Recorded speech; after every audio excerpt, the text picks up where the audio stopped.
할렐루야, 심정란 목사입니다. 오늘은 하나님의 경륜, 하나님의 뜻이라고도 할 수 있고요. 또 하나님의 섭리라고 해석할 수 있는 하나님의 경륜을 오늘 우리가 공부하는 시간을 갖도록 하겠습니다. 우리 예수 믿는 하나님의 자녀들에게 가장 큰 덕목이라고 하면 바로 인내라고 할 수가 있습니다. 인내는 바로 오래 참음이죠. 하나님의 경륜을 우리가 이해하지 못하기 때문에 우리는 인내할 필요가 있습니다. 우리 구약 시대에 인내의 아주 그 선수였던 욥의 그 삶을 보면서 욥이 끝까지 하나님을 배반하거나 하나님에 대해서 부정적인 말을 하지 않았다가 정말 그 종국에 finally 마침내 그는 그 하나님의 아주 그 경륜을 그가 이해하고 내가 과거에는 귀로 듣기만 했는데 이제는 눈으로 보게 되었나이다. 그가 하나님을 실제적으로 체험한 것을 고백하는 내용이라고 할 수가 있죠. 야고보 저자는 그래서 욥의 인내를 배우라고 했습니다. 정말 욥이 그 인생의 가장 쓰디쓴 그런 고통과 아픔을 그가 경험한 사람 아니겠습니까? 그의 고난의 이유는 바로 사탄 마귀의 참소 때문이었습니다. 그의 어떤 잘못된 그런 어떤 행실 때문에 온 고난이 절대 아니었죠. 그러나 그는 그 고난이 사탄의 참소에 의해서 온 것을 알지 못했죠. 우리는 욥기서의 독자이기 때문에 욥의 그 고난이 어디서 왔는지를 성경에 기록되어 있는 대로 다 알지만 당사자였던 욥은 몰랐습니다. 그래서 참 하나님께 계속 부르짖죠. 도대체 왜 내가 이런 고난을 겪어야 합니까? 그러나 하나님은 침묵하시죠. 그것이 하나님의 경륜입니다. 하나님의 경륜을 우리가 정말 100% 완전히 해석하고 이해를 하는 사람은 없습니다. 이 하나님의 경륜에 대한 것은 창세기에서부터 계시록까지 정말 엄청나게 감추어 놓으신 하나님의 비밀을 우리 믿음의 자녀들은 말씀을 통해서 또 우리의 현실적인 생활을 통해서 우리가 해석하고 경험할 때 인내할 수가 있다고 할 수가 있습니다. 따라서 인내는 정말 동전의 양면과 같아서 뒷면은 바로 믿음입니다. 그 믿음 있는 자가 인내하고 인내하면 그 믿음이 인정되는 그런 축복을 받습니다. 우리 그 1919년에 3.1 운동이 일어나지 않았습니까? 그때의 유관순 누나를 비롯해서 정말 많은 기독교인들이 이 3.1 기미 독립운동에 참여했습니다. 33인의 그 독립선언문 선서를 할 때도 기독교인이 절반 이상을 차지할 정도로 그렇게 나라의 운명에 대해서 엄청난 그런 관심을 가지고 독립을 하기를 기도하면서 참여했던 것이죠. 그때 유관순 열사도 투옥을 당하고 또 정말 순교를 했습니다. 이렇게 많은 사람들이 많은 기독교인들이 투옥을 당하고 그 나라를 위해서 목숨을 잃었는데 이후에 정말 하나님께서 이 거룩한 이 그 사람들이 자기의 목숨을 정말 바쳐서 이렇게 나라의 독립운동에 참여하도록 했지만 그러나 그 후에 정말 거의 20여 년을 그 지날 동안에도 그 일본의 그 압제는 더 심했고요. 그 사이에 또 2차 세계대전이 일어나서 대동아 전쟁이 일어났죠. 그래서 엄청난 희생을 우리 대한민국은 치러야 됐습니다. 하나님은 그것을 모르셨을까요? 하나님은 다 알고 계시고 보고 계셨습니다. 그런데도 불구하고 하나님의 경륜은, 하나님의 뜻은 김이 독립운동이 일어나자마자 바로 우리나라를 독립시키시지 않으셨죠. 뭐 1920년에 독립시키신 것도 아닙니다. 사실 1920년에 그 미국 대통령 윌슨이 그런 선언을 했는데도 불구하고 우리나라는 한참 더 기다려야 했었습니다. 이렇게 정말 하나님의 뜻을 우리가 알 수 없으면서 인내할 수밖에 없는 그런 상황이 얼마나 많이 벌어지는지 모릅니다. AD 100여 년을 비롯해서 콘스탄티누스 황제가 313년 기독교 공인을 할 때까지 로마 시대에서의 기독교인들의 그 박해받음은 정말 이루 말할 수가 없었습니다. 이렇게 많은 거룩한 하나님의 백성들이 순교를 당하고 사자의 밥이 되고 이렇게 네로 황제의 그 핍박 속에서도 하나님은 즉시 일하지 않으시고 무려 200여 년 이상을 기다리게 하셨다가 로마 제국의 기독교 공인과 또 기독교 국교를 선언하게 하시는 이러한 일들, 정말 이게 1년 2년이 아니라 10년 20년이 아니라 200년 이상 수백 년을 기다리게 하셨던 것입니다. 정말 우리가 하나님의 뜻을 쉽게 우리가 안다고 그렇게 말할 수가 없는 것이죠. 그러나 폭발적으로 기독교인들이 많아지게 되었고 정말 인구의 절반 이상이 이제 예수를 믿는 그런 기독교인들로 지금 살아가고 있지 않습니까? 로마 제국은 망했지만 기독교는 로마 제국이 망함을 통해서 더 확실하게 온 세계에 퍼져나가는 그런 역사가 일어나게 됐던 것이죠.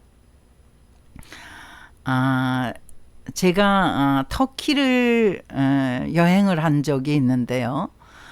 터키를 그렇게 가보고 싶었던 이유가 다른 게 아니라 바로 사도 바울이 터키 땅을 주도, 그러니까 소아시아 7교회가 다 터키 안에 있지 않습니까?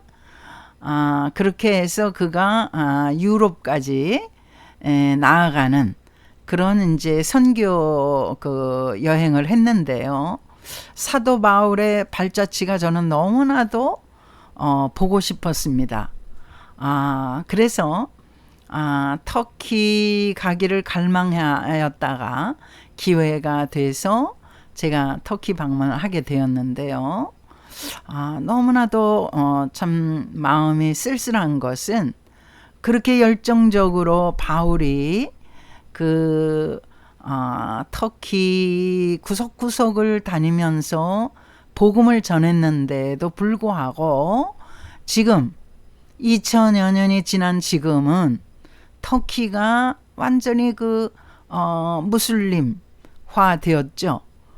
이슬람화 되어서 성소피아 그 교회도 완전히 그 기독교의 색채를 다 없애기 위해서 벽에 예수님의 그림이라든가 그 어떤 세례 요한이 예수님께 세례를 드리는 베푸는 그런 그림이라든가 이 모든 것들을 전부 벽들을 회색으로 그렇게 발라놓은 것입니다. 제가 갔을 때는 그거를 조금씩 벗긴 이유가 다른 이유가 아니라 그들이 예수님을 사랑해서 벗긴 것이 아니라 바로 기독교인들이 많이 터키를 방문하기 때문에 그 관광 차원에서 그 수익을 벌고자 그들이 그 기독교 색채를 조금씩 벗어내서 그 기독교인들을 그 유혹하는 그런 비즈니스 차원에서 그렇게 하는 것을 볼 때 너무나 씁쓸했습니다. 그러나 이것도 저는 하나님의 경륜에 들어있다고 생각이 듭니다. 비록 90% 이상이 이슬람화 되었지만 그러나 그 눈물 뿌리면서 그 가시밭길과 같은 그 땅을 밟으며 사도 바울이 전도했던 그곳이 어디 가겠습니까? 하나님의 때에 그들이 다 하나님께로 돌아올 줄 믿습니다. 그리고 우리는 지금 섣부르게 이렇다 저렇다 말할 수는 없는 것입니다. 다윗은 하나님께 사무엘 선지자를 통해서 기름 부음을 받죠. 사울 왕을 이제 하나님께서 패하시고 다윗을 왕으로 세울 것이라고 그 사무엘 선지를 통해서 예언을 듣습니다. 그러나 하나님의 경륜은 그 사울 왕이 회개하고 돌아온 것도 아니고 다윗이 왕이 아직까지 될 만큼 그렇게 뭐 잘하지 않은 것도 아닌데 이제 장성했는데도 불구하고 하나님께서는 사울 왕을 계속 내버려 두십니다. 하나님으로부터 점점 더 멀어지는 사울 왕을 보고 계시는 것입니다. 다윗은 또 반대로 또 더욱더 사울 왕으로부터 고난을 받습니다. 그런데 그 다윗의 연단과 그 환난 당함을 통해서 하나님은 하나님의 뜻을 더욱더 확실하게 이루시기 위해서 기다리고 계셨던 것입니다. 그래서 야고보 저자는 우리가 환난 중에도 즐거워하나니 이는 환난은 인내를, 인내는 연단을. 야고보 저자가 아니라 바로 바울의 권면이죠. 로마서 5장의 바울의 권면입니다. 또 야고보 저자의 권면은 인내를 온전히 이루라. 이는 너희로 온전하고 구비하여 조금도 부족함이 없게 하려 함이라. 이것은 바로 야고보 저자가 야고보 5장 11절에 야고보 5장 11절 한번 읽어드릴까요? 보라, 인내하는 자를 우리가 복되다 하나니 너희가 욥의 인내를 들었고 주께서 주신 결말을 보았거니와 주는 가장 자비하시고 긍휼이 풍성하시도다. 그러니까 욥의 인내는 이제 모든 사람들의 인내 오래 참음의 대표가 되는 그 우리 오래된 선배의 그런 인내의 모범인데요. 결국은 주님께서 그 결말을 어떻게 주셨느냐, 그걸 보아라. 주께서 그냥 내버려 두시는 것이 아니다. 지금 인내하고 계십니까? 여러분의 환난과 어려움 때문에 하나님께 부르짖어 기도하고 계십니까? 주님께서는 우리를 인내하라고 오늘도 말씀하고 계시는 것입니다. 구약에 그 인내를 잘했던 또 아브라함의 아들 이삭이 있었죠. 이삭은 정말 얼마나 인내심이 많은 사람인가 하면 그가 블레셋 사람들이 계속 와서 그 자기의 우물을 흙으로 덮습니다. 참 미칠 노릇이죠. 이삭의 종들이 골짜기를 파서 샘 근원을 얻었더니 이삭의 종들이 이제 그 블레셋 그 종자들이 자꾸 그 샘에 물을 못 쓰게, 우물을 못 쓰게 자꾸 흙으로 덮고 방해를 하니까 그 창세기 26장 19절에 그렇게 말합니다. 그랬더니 20절에 그랄 목자들이, 그랄은 이제 블레셋의 지명입니다.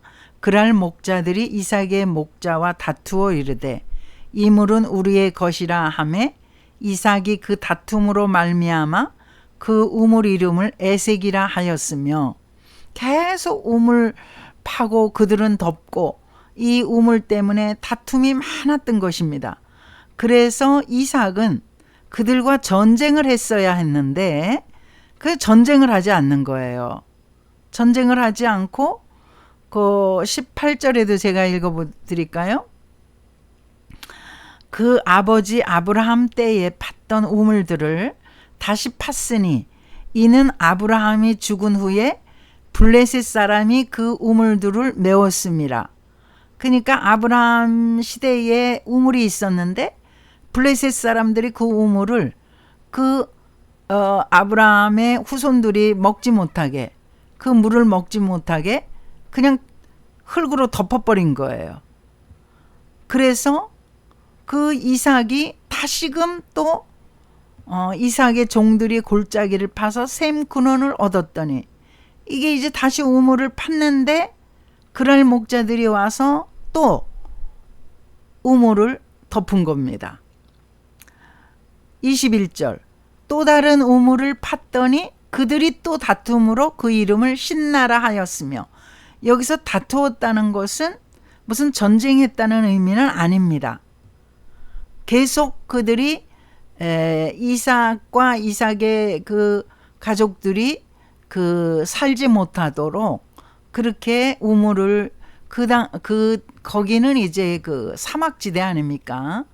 그 사막지대에 정말 물이 귀한 그 땅인데, 이게 뭐 우물을 파도 뭐 조금 1m, 2m 파서 나오는 게 아니거든요.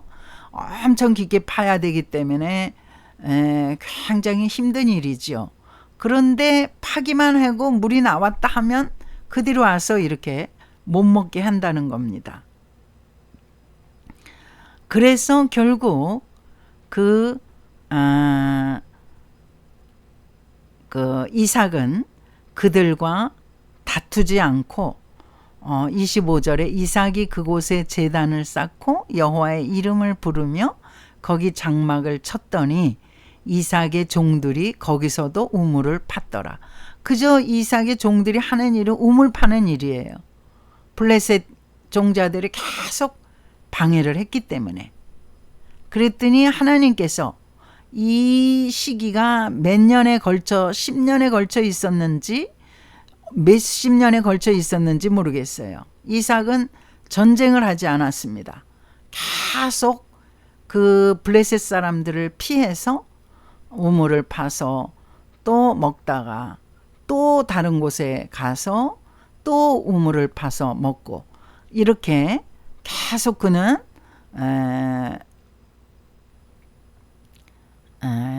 인내하는 사람이었습니다. 그래서 인내의 대명사가 된 사람이 바로 이삭이죠. 그 많은 사람들이 이삭이라는 이름을 이름에 명명하는데, 그건 바로 이삭의 온유한 성품, 인내하는 마음을 가져라고 그렇게 이삭이라는 이름을 자식들에게 짓게 하는 일들이 많거든요. 하나님께서 이삭에게 어떻게 하셨느냐? 12절에 보시면 이삭이 그 땅에서 농사하여 그 해에 100배나 얻었고 여호와께서 복을 주심으로 그 사람이 창대하고 왕성하여 마침내 거부가 되어 100배나 얻게 하셨다는 거예요. 엄청난 거죠. 그 사막지대에 정말 우리나라 같은 이런 땅이 아니거든요. 100배는커녕 2배만 얻어도 엄청난 수확인데 하나님께서 100배나 얻는 복을 주셨다고 하는 거예요. 그래서 이삭이 거부가 됐다는 거예요. 모두 하나님이 하시는 일이죠. 예수님께서도 우리에게 말씀하신 바가 있잖아요. 마태복음 10장, 마가복음 한번 보실까요? 마가복음 10장, 마가복음 10장을 한번 제가 읽어드리겠습니다. 마가복음 10장의 30절인가요?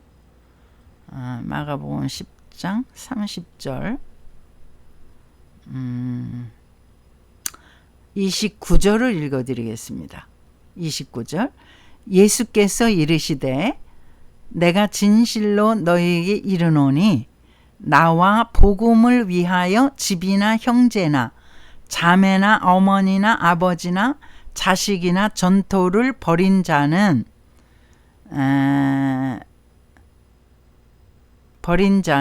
30절입니다. 현세에 있어 집과 형제와 자매와 어머니와 자식과 전토를 100배나 받되 박해를 겸하여 받고 내세의 영생을 받지 못할 자가 없느니라. 신약에 와서는 이삭의 이 물질적인 축복, 아까 하나님께서 이삭에게 100배를 거두게 하시고 거부가 되게 하셨다 그러잖아요. 근데 마가복음 이제 신약 시대에 와서는 이 물질의 축복이 이제 영적인 축복과 아주 긴밀하게 연결이 되어서 이제 복음 때문에 예수님 때문에 핍박을 받는 자들, 뭐 집이나 형제나 자매나 어머니나 아버지나 자식이나 전토를 벌인 자, 전토를 벌였다는 것은 이런 것들을 벌였다는 것은 무슨 집을 떠나서 어디 산속에 갔다 이런 뜻이 아니라고 제가 여러 번 말씀드렸죠. 하나님을, 예수님의 복음을 더 프라이어리티, 더 상위에 올려놓는다는 것입니다. 그 프라이오리티가, 인생의 프라이오리티가 달라진 거죠. 과거에는 자식의, 남편의, 아내의, 뭐 부모님의 이게 최고의 어떤 상위에다가 놓았다면 이제는 예수님을, 하나님을, 복음을 제일 상위에 놓고 믿음 생활을 하는, 그러니까 우리의 마음의 결정이 최고의 왕좌에는 예수님을 둔 거죠. 그리고 그 차상위에 우리의 모든 삶을 놓은 거죠. 이랬을 때 현세에 있어 집과 형제와 자매와 어머니와 자식과 전토를 100배나 받되, 어머니를 버렸는데 어떻게 받겠어요?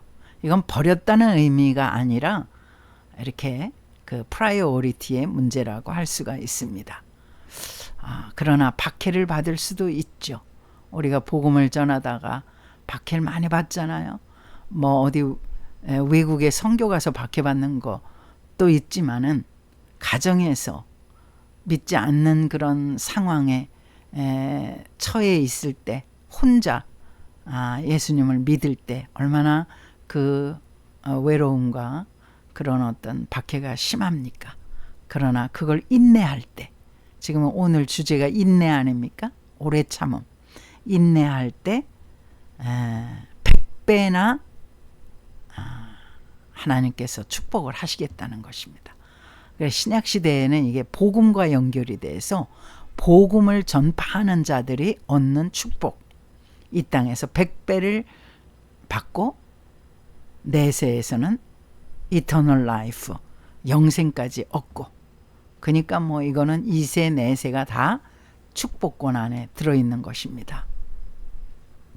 성령의 9가지 열매를 아시죠? 거기에 중간에 오래 참음, 인내가 있습니다.